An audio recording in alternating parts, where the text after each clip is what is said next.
Welcome to Mr. Giant Reacts and Ting and Ting and Ting. I'm Mr. Giant, and someone suggested that I watch this, and this one is the Halifax explosions, Canada's massive early modern naval disaster. So, we're gonna watch this and see what's going on here with this here, all right? Let's YouTube and simmer, see where I'm going here. This episode is brought to you by CuriosityStream. What's CuriosityStream? It's a subscription streaming service that offers thousands of documentaries and non-fiction titles for just $2.99 a month, American dollars. Get a free 30-day trial, $0 American dollars, by clicking on the link in the description below. More about them in a bit.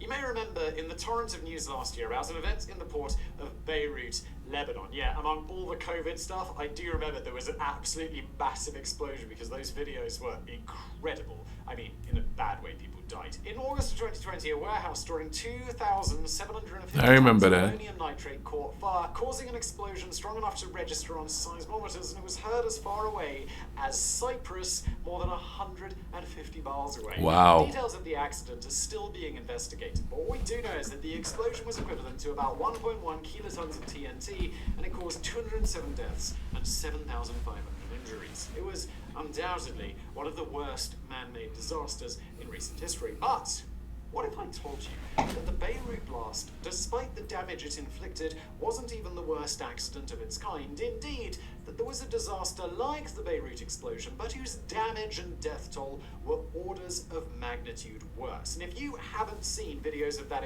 I'm not sure if we're showing it now, because copyright is always a pain in the arse. But if you haven't seen it, and we're not showing it right now, go watch that Beirut explosion before you watch this video, so you have an idea of how big this thing is going to be.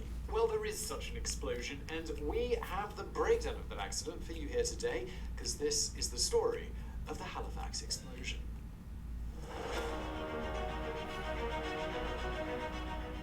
The year 1917, and World War I was in the middle of its third year. Though the spotlight of the Great War tends to be stolen by the trench warfare of the Western Front, it was the situation on the high seas that proved just as important to the outcome. During the war, Britain and France bought huge amounts of supplies from the United States, from weapons to foodstuffs and beyond.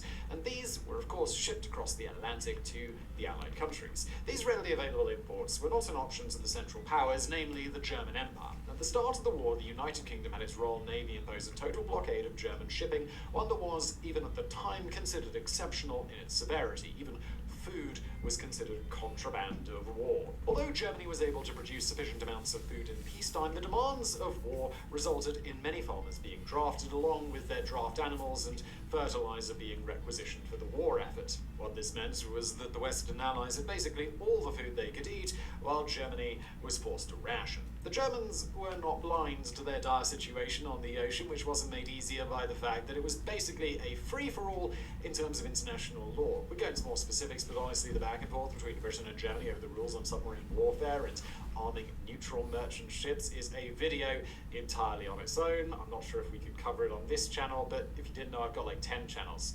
I'll probably cover it at some point, somewhere. But for now, all you need to know is that both countries complained that the other was violating international law, and, well, they were both totally right. There were not really any good guys in World War I. Everyone was just kind of being a to each other. This is the background for our scene, which now turns to the Canadian port town of Halifax, Nova Scotia, an important pit stop in the transatlantic convoy system. Halifax at this time had struggled to make a name for itself, but prior to the outbreak of war, the Canadian government had made a huge effort to develop the town as a harbour city. As Canada was still a part of the British Empire at this time, the war resulted in British authorities adopting Halifax as their base in North America, and the town became a launch pad for supplies being shipped to the front lines. Many ships would load up on supplies from ports in the eastern US and then stop in Halifax to depart under the protection of British warships. In addition to that, all neutral ships bound for North American ports had to report to Halifax for inspection to ensure that they were complying with the British blockade. Finally, to get the point across, a heavy military garrison was installed in the city, including anti-submarine nets in the harbour, which were raised at night to prevent any attacks. All of this sudden attention Halifax was getting resulted in something of a boom. From the start of the war to 1917, a whopping 60 1,000 people moved to the city. And Wow. the rate of goods shipped through the harbour increased 9 times over what it was pre-war. And it was on the morning of December the 6th, 1917, that a very consequential cargo would enter the harbour.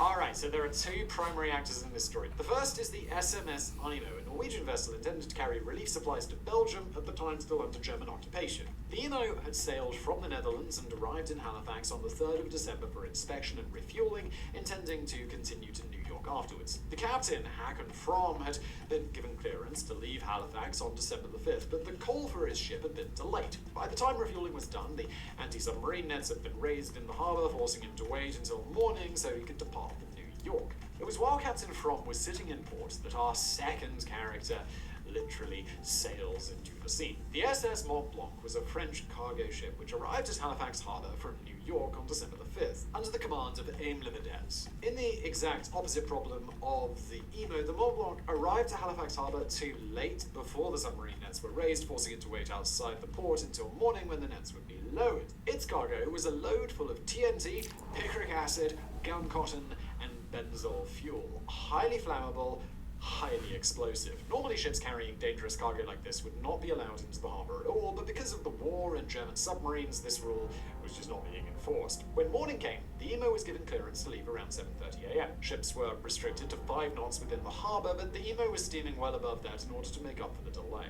As it moved towards the ocean, the Imo met not one but 2 ships going the wrong way. That is, ships were expected to keep right, and these ships were keeping left. This forced the Imo to make its way onto the eastern end of the harbour into oncoming ship traffic. Meanwhile, at the mouth of the harbour, the Mont Blanc made its move to enter as the submarine nets were lowered. The captain and the harbour pilot followed the directions, keeping to the right-hand side of the channel. Then the pilot noticed a ship on a dangerous course with them. It was, of course, the Imo. The Mont Blanc attempted to signal the Imo that they had the right of way, but the Imo refused to yield its position. What? In response, Captain Limedets ordered the Mont Blanc engines to be cut and steered the ship to his right towards the shore. Again, an attempt was made to signal the Imo in the hope that it would follow suit and steer away from the shore, but again the Imo refused to yield. In the moments that followed, the Imo cut its engines as well, but the momentum of its earlier speeding carried it forward closer and closer to the Mont Blanc, whose crew couldn't beach the ship for fear of setting off the explosives, which, as we will find out, will be a big disaster. In one last attempt to avoid a collision, the harbour pilot on the Mont Blanc ordered the ship to steer hard to the left, crossing the Imo's bow and bringing the ships parallel with each other. For a brief moment, this appeared to work until the Imo sent out a signal that it was reversing its engines. The ship's propellers suddenly spun in the opposite direction, and the whole of the ship was briefly directed rightwards, right into the hull of the Mont Blanc.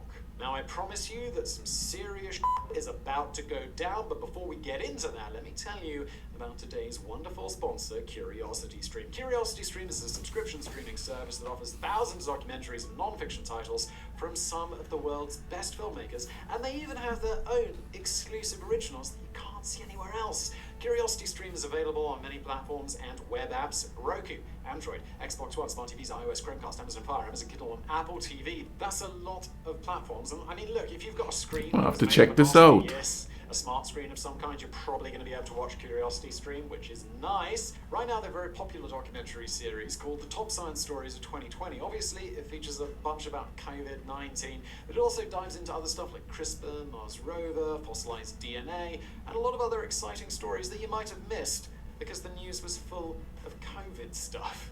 If you're enjoying this video today about the Halifax explosion, why not check out another video about a doomed ship? CuriosityStream has a great 1-hour documentary called Titanic's Tragic Twin that profiles how the Britannic, a near-carbon copy of the Titanic, was re-engineered and reinforced after a certain iceberg rendezvous in the year 1912. Yet despite all of that, it met an incredibly similar fate. It's a cool story, and it's one of thousands available on CuriosityStream. Go to curiositystream.com/side projects for unlimited access to the world's top documentaries and non-fiction series. It's just $2.99 a month. That's a steal. Better yet, $19.99 for the whole year. What? I remember when DVDs used to cost $19.99 and you got one that you'd never watch again. Now you can get thousands. It's amazing. And for you guys, the Side Projects fans, you can get CuriosityStream for 30 days to try for free. Just use the code SIDEPROJECTS at checkout, and let's get back to those ships that are about to have a little kerfuffle.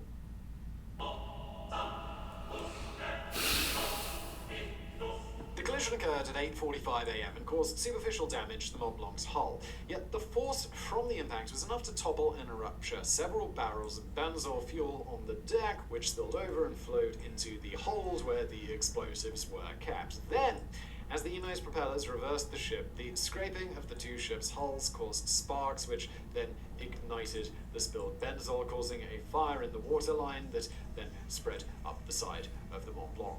Captain Lemedets instantly knew what was going to happen and frantically ordered his crew to abandon ship. As the crew entered their lifeboats and began rowing away from what was now a ticking bomb, they noticed that nearby ships had stopped to spectate the fire. They tried to shout to them that the Mont Blanc was going to explode, and unfortunately, many did not hear them over the confusion. In addition to this, many Halifax citizens began to gather on the streets and by their windows to watch the burning ship in the harbour.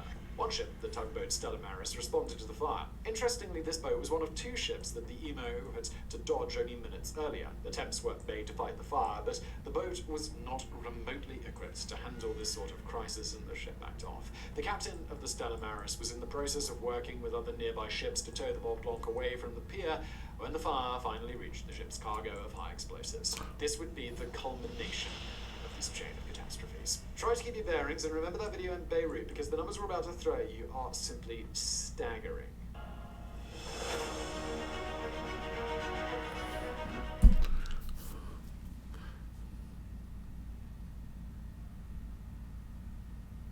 It's funny how nature could cause a lot of catastrophe, like with tsunamis and hurricanes and stuff.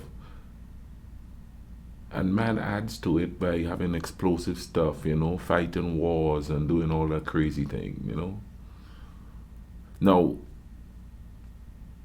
just being on the ocean, and me being from an island, I totally understand, but just being on the ocean, out in the water, it's unnerving to begin with, unless you're a seasoned sailor, which some of them were, but still, I know most sailors who respect the sea, they're still wary of it, you know what I mean? So you're out in the ocean and something like this happened, and you have to get out as fast as you can, but you're out in the ocean.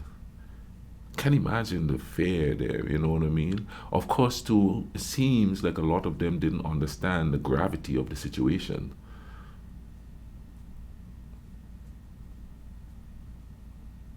War is a hell of a thing, man, because it doesn't just create wars, the actual fighting, I should say, but there's also all those collateral damage outside, places where the war isn't centered. It's still, how should I put it? Good Lord, I'm searching for a word. My voice is still kind of not the best from being a little sick back then, but it's kind of uncontrollable, I guess is what word, for lack of a better word. But when you're out there in that ocean and you're on a ship and something goes wrong with that ship and there's nowhere to run, you have to swim, and we are not made to swim for long distances. And with the impeding explosion, and let me tell you something about explosions too, because I've been around some. It's not just the explosion itself that could kill you; it's the reverb. I think for lack of a better term for that, it hits you. It's like air hits you, and it pushes you away. You know what I mean? And that's not even taking into consideration the debris that's coming with it. So I wonder how many people actually died in the explosion, but also the ones on the show probably died from the blast itself. You know what I mean? Just the blast and the sudden rush of air that comes with it. Let's keep watching this here. The explosion occurred at exactly 4 minutes and 35 seconds past 9 in the morning, almost 20 minutes after the initial collision. This exact time was determined using seismic records, and just think about that fact for a second. The Mont Blanc's entire cargo of high explosives detonated all at once, the explosion being the equivalent of 2.9 kilotons of TNT. Now, to put that in perspective, the little boy nuclear bomb dropped on Hiroshima was the equivalent to around 15 kilotons of TNT. A blast wave from the explosion radiated outwards at more than 1,000 meters, or 3,300 feet per second. At the center of the explosion, temperatures reached upwards of 5,000 degrees Celsius, that's 9,000 degrees Fahrenheit for Americans watching. A cloud of white smoke rose to a height of at least 3,600 meters, that's nearly 12,000 feet, or 2 miles into the sky. Wow. Such was the force of this explosion that the water in the harbour was completely displaced, exposing the seabed. Water then rushed back in to fill the gap, causing a tsunami that rose as high as 18 meters above the high water mark at the harbour. This tsunami proceeded to carry multiple ships onto the nearby shore, including the Emo and the Stella Maris. Mont Blanc was completely obliterated. The explosion blew the ship into thousands of pieces, sending white-hot shards of metal raining down on both Halifax and the nearby town of Dartmouth. The forward 90mm gun of the Mont Blanc was blown skyward and landed 5.6 kilometers, that's 3.5 miles north of the explosion site. Wow. Part of the ship's anchor, weighing half a ton, landed 3.2 kilometers away, that's 2 miles. Almost everything within a 2.6 kilometer radius was either completely destroyed or badly damaged, with an area of over 400 acres being almost entirely scarred by the blast. Wow. Stoves and lamps were knocked over, starting fires throughout the city that would continue to burn for days afterwards. Factories were turned into heaps of rubble, and nearby dockyards were hit particularly hard, as were the train depots, where over 500 railway cars were reported damaged. In total, over 12,000 buildings were damaged or destroyed by the blast. Most of these buildings had people inside at the time. Many were standing by their windows watching the fire when the explosion happened, shattering the windows and blinding them with flying glass. As many as 5,900 eye injuries were reported in the aftermath, with 41 people suffering permanent loss of their sight.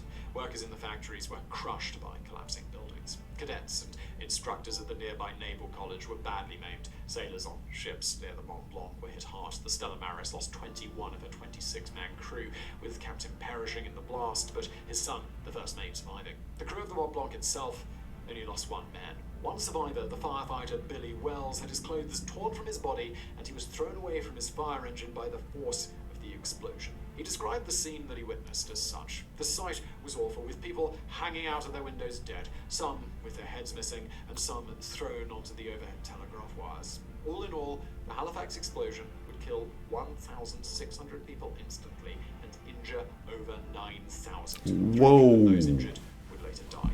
It was, without a question, the worst man-made disaster in Canadian history. Man, that was massive. There was a bomb blast in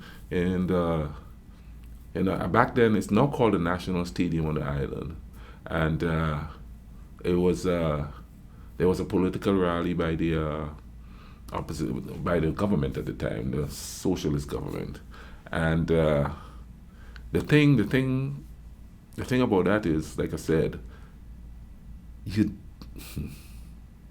don't really hear the explosion first. You feel it because the ground kind of shakes, and then that rush of air coming. I mean, those people didn't even see it coming.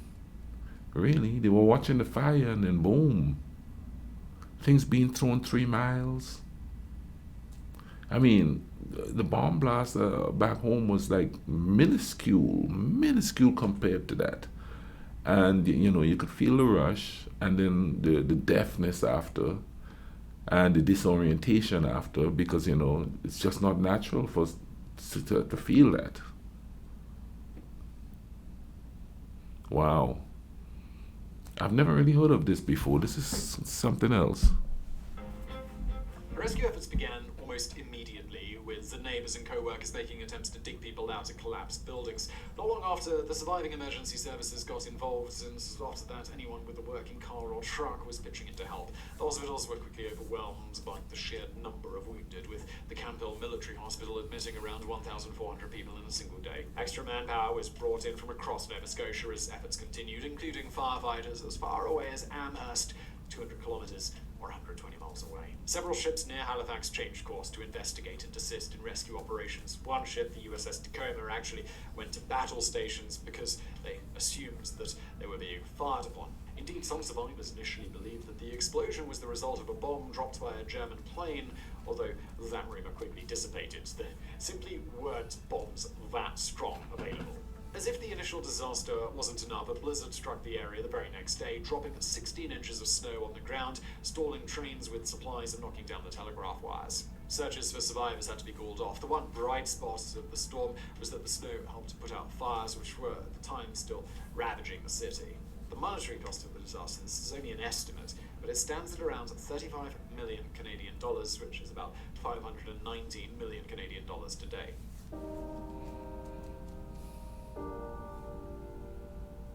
The legacy of the Halifax explosion is one of breathtaking loss of life and damage. For a long time, the blast at Halifax was the singular explosive event that was used to compare other similar disasters to, including the atomic bombings of Hiroshima and Nagasaki. And while there is not so much happiness to be gleaned from the disaster, we'd like to leave you with a somewhat more uplifting note. Before the explosion, as the Mont Blanc was burning, a railway dispatcher by the name of Patrick Vincent Coleman was at his post at the rail yard a mere 750 feet from the Mont Blanc. He and his co-worker learned from a fleeing sailor of the dangerous cargo on board, and they began to run for safety.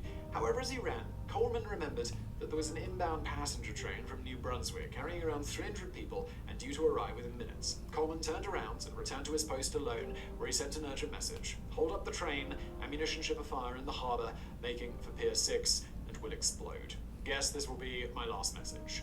Goodbye, boys. Coleman would be killed by the explosion, but his message got through. Every train bound for Halifax was halted at a safe distance from the blast, including the passenger train at Halifax. It is a fact, then, that Mr. Coleman's actions saved hundreds of lives that day, and he is a hero through and through. So I won't ask whether you enjoyed that video. It was fairly horrific and brutal. It's the largest explosion ever before the nuclear bombs. But if you... Wow, that's crazy. I'm kind of speechless, man. I've never heard of this before, you know what I mean? Whoever suggested this, thank you. I'm going to leave a link in the description to this video also. And I'll also put other videos up here that you all could keep watching and thing, you know what I mean? But unless you've been in an explosion, maybe not even one of this magnitude, but you would never understand what it feels like, knowing that people are possibly dying around you, and especially surviving. Whew. Feel guilty. Is there something more you could have done? Not to stop the explosion, but to help the people from the aftermath of the explosion, especially with the amount of casualties that you hear, you know, coming from that. That's crazy, man. Man, we just create stuff that just cause total destruction. Thank you all for watching this with me, okay? You all take care of each other. Cool runnings.